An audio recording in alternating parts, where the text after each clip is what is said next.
बरेचसे लोक म्हणतात की ओपन मैदान का ठेवलं नाही, कारण त्यातनं मजा गेली.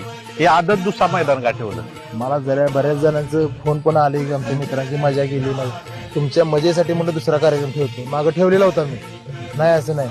पहिलं ज्यावेळेस मैदान घेतलं अर्थ परतचं त्यावेळेस सगळ्यांची मागणी होती की ते मैदान झाल्यानंतर आम्हाला एक सांस्कृतिक कार्यक्रम पाहिजे, म्हणून मी गौतमी पाटीलचा कार्यक्रम मी ठेवलेला आहे बैलगाडीच्या मैदानात. हे सगळं करून बसलेलो आहे मी. ही जी मजा गेली तुम्ही जे म्हणतील काही लोक, त्यांना मजेसाठी मी वेगळा एक कार्यक्रम ठेवतो.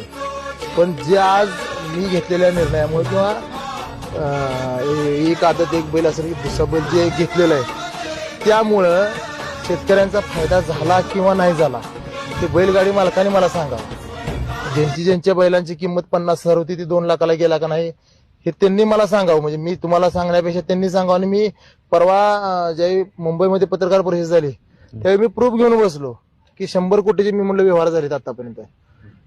पत्रकारांनी